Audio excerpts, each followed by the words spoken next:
Before my 30s, I made choices the way C.K. Lewis describes dating. Like a blind dick in space. I had no system, no direction, and no compass. No understanding of who I actually was or how I was built to operate. And I came to realize that I am not alone in this, because men specifically are not taught how to lead as men, how to make better choices for themselves, and nobody is teaching them. Parents don't have time because of work and other commitments. Teachers don't have time because there is no time to implement these in the curriculum, and most of your friends have no clue as well. The most important relationship you will ever have is not with your partner, not with your family, not with your relatives, not with your friends, and not with your doggo either. It's with yourself. And the most critical skill you can develop, the one that determines everything else, is how to make choices, good choices for yourself. We make hundreds of choices every single day. Some of them will define the trajectory of your life. Some will get you closer to your goals, and some will set you way back in your life, losing you maybe months or years of your life because of simple mistakes. The right ones move you forward towards everything you want. The wrong ones set you back months or years of your life. Broken bones, fired from your job, ending relationships, hopefully never, but sometimes death. Lost time you never get back. A few degrees of adjustment today will move you miles apart from where you would have ended if you didn't make any change. And this is not philosophy, it's geometry. There is a $1 trillion system operating right now to set you apart from your instincts, so everything becomes background noise and you cannot focus on what you actually need and desire because you cannot feel it. Imagine if you were able to remove all the background noise and focus on what's really important every single day. Because now, all in a sudden, you have clarity. The system profits directly from you not knowing who you are and what you need. But there are also disciplines, ancient and modern ones, designed specifically to lead you towards making the best possible choices for you specifically, to show you how to make better choices based on your unique energetic signature and how you are wired. This video is about one of them, and before you decide how to feel about it, give me 10 minutes and then you can form your own idea. Human design. I know how it sounds, but bear with me. Most people assume it's another personality typing system, another Myers-Briggs, another astrology chart, but it's not. It's a genetic coding system. Your personality is not something that happened to you. It's a direct byproduct of how your DNA is put together. The human genome is written in 4 letters, A, T, G, and C.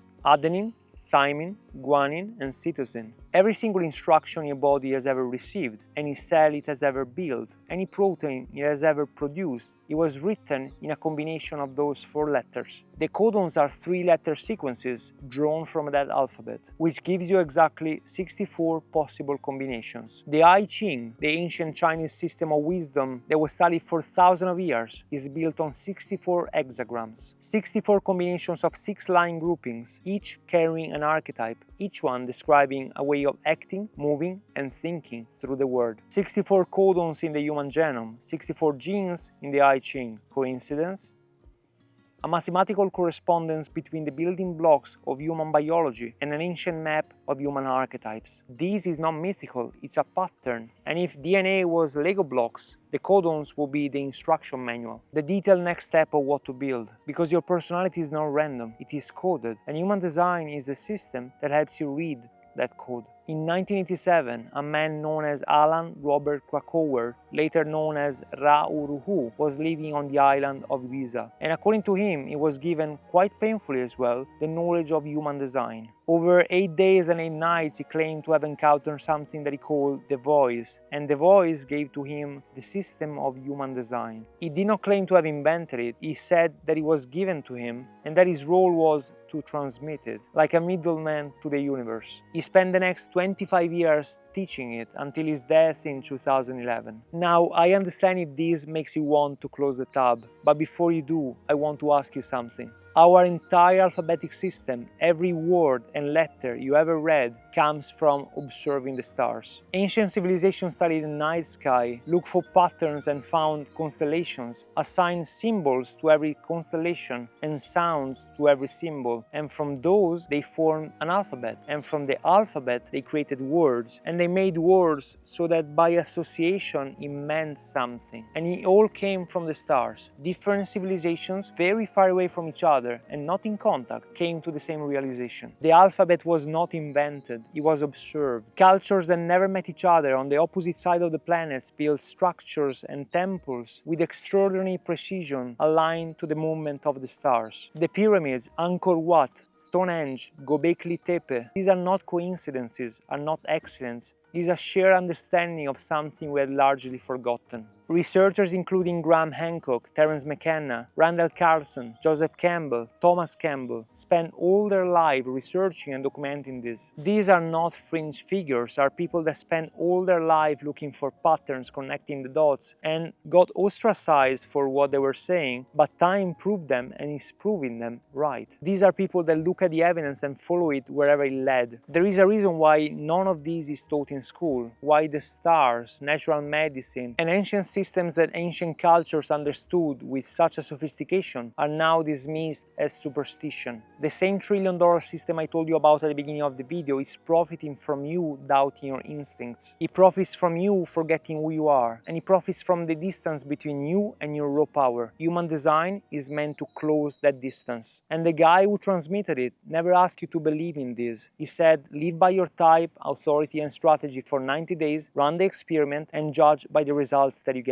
That is the only frame you need. Human design divides all human beings between 5 types. Each type has a specific strategy for how to move through the world. Each type has a specific authority for how to make decisions. Get those 2 things right and almost everything else will start to align. Get those 2 things wrong and everything will feel like grinding against your own nature. Manifestors are the initiators. They are designed to act first and inform people after. They are about 8% of the human population. Generators are the builders. They have sustainable energy to do the work. They can go forever if they are passionate about it. And they do not need to inform, they just need to respond. And they are around 37% of the human population. Manifesting generators are a hybrid. They are designed to respond and act quickly. They are around 34% of the human population. Projectors are the guides. They are not designed to sustain the same energy levels as generators. They are designed to be invited, to see systems clearly, and to direct others. They are around 20%.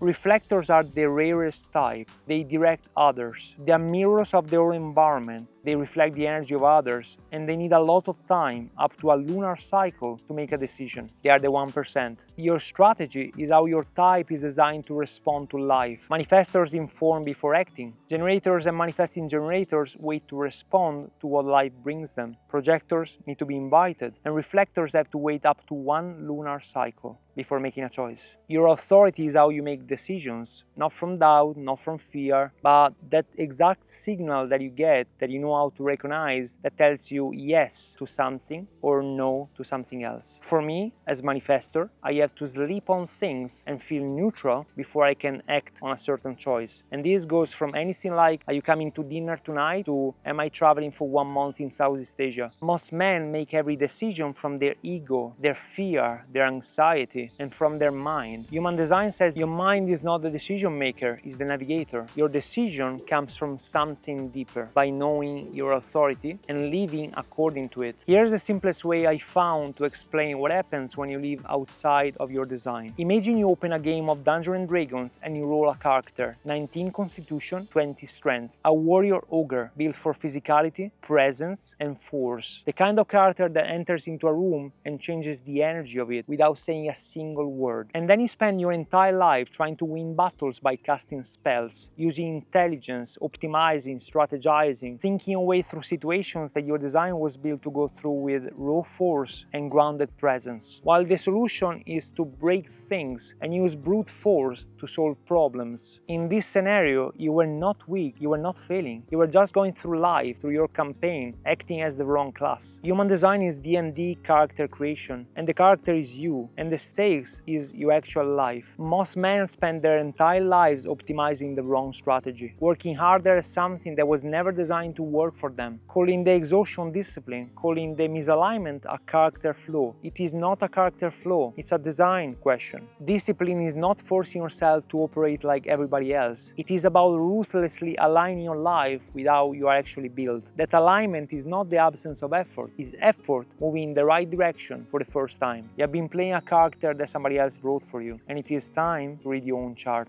I wanted to present this to you because I am confident that this is the most impactful thing you can learn on your path as a man, as a human being actually. This discipline was originally designed to help parents understand their children, to help them make better choices, to understand what environment they would thrive in, what strategy was natural to them rather than forced on them. Imagine having had that map from the beginning. Imagine knowing this when you are 15 years old. How different would your life be if you knew what kind of choices would serve you best? You have it now, and once you know how you are built, everything else becomes clearer. Your training, your relationships, your decisions, your energy, it all connects together. This channel exists for one reason: masculine discovery, helping you tap into your raw power, stripping away the shadows and all the things you don't need anymore so your real raw power can unveil. Because you don't build by adding things, you build by removing the unnecessary that is weighing you down. As a manifestor, my role is not to walk the path with you. It is to point you in the direction I believe is right and then trust you to move. That is what this video was. But when it comes to health, I can do more than point. I can take you by the hand and walk the path with you. Here is what most men do not want to look at. Male fertility dropped almost 50% in the last 40 years. We are attacked from any direction, from the sky, the rain, the things we drink and eat, the air we breathe, the chemicals we put on our skin. And the problem with that is that we are becoming less and less fertile, to the point that everything is a poison and we need to learn how to protect ourselves, for us and eventually for our children. The food, the water, the environment, the stress is all accumulating in your body right now. And if you are thinking about fatherhood either now or in the future, what you are doing from now onward will matter more than anything else. Because fertility is not genetics anymore, it's preparation. So 6 to 12 months before you want to even try to conceive, you need to prepare. I work with men that want to prepare for fatherhood, not just fertility, the whole foundation: health, nutrition, detoxing, sleep, hormones, nervous system regulation, building a body that is ready and thriving to make the next generation better than the previous one. If that is a conversation that you're ready to have, the link is in the description. Come in, tell me where you're at, and we will build the foundations together. I'll see you in the next one.